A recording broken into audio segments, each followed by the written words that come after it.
Chadwick Boseman was 43 years old when he passed away from colon cancer. And what most people don't know is that he'd been fighting it for 4 years prior. So that means he was in his late 30s when it started. Well, I'm at that age now. And there was a time in my life where I ignored the signs. And this video ain't to scare nobody. This video is to spread awareness. My first encounter with alcohol, I had to be about 5, 6 years old when an older relative had handed me a can of beer and allowed me to taste the beer, and I hated it.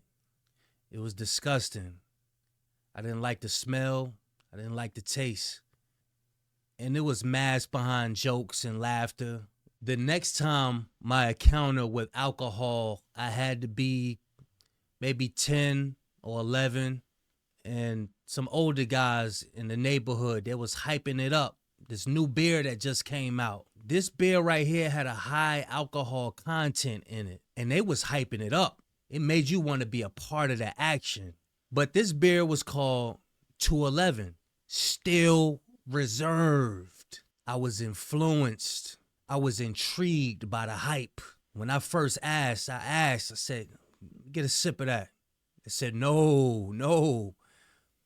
But this wasn't no regular no. This no was like, nah, you ain't ready for this one right here. This is different, which only grew my curiosity, which only made me to want it more. And the more they made me feel like I was missing out, the more I begged. Let me get a sip of that.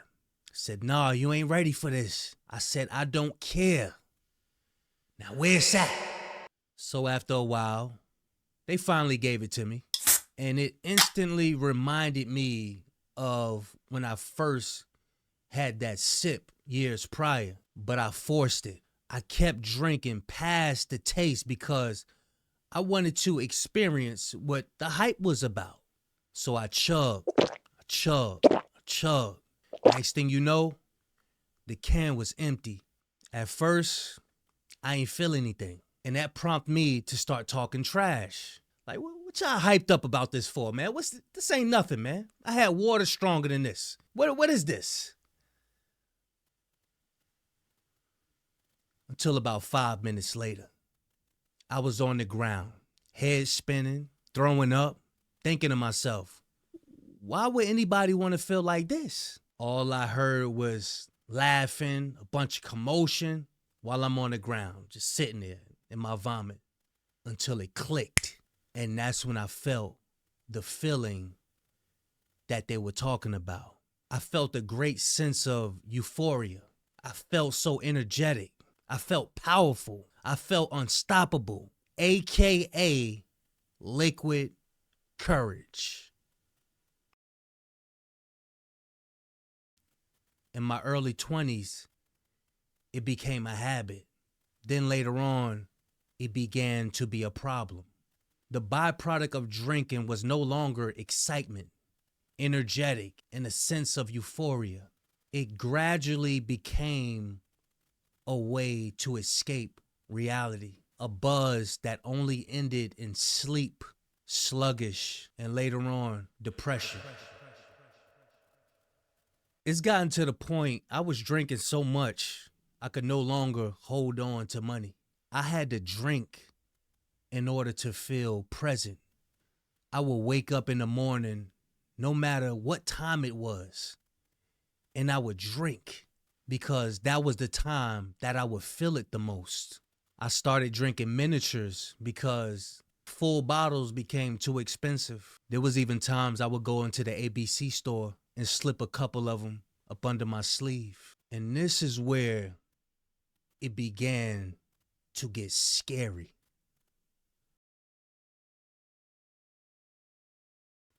One day, I started feeling pain in my stomach, and this would continue for a couple of years, but I would just ignore it.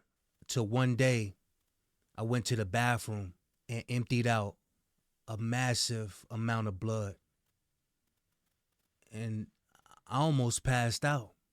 But again, I would continue to ignore it and put it off. I mean, I stopped drinking for a couple of days under the guise of self-healing, but after a week or so, I would pick up the bottle again. As much as I tried to ignore it, that incident would never stop lingering in the back of my mind. So, after doing research and finding out that there's a rise in African American men dying of colon cancer, and even though it's been 2 years since my last drink and I've been gaining weight, I did it.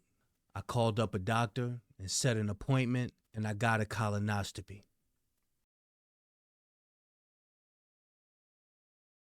And I want to open these results and I want to share them with y'all.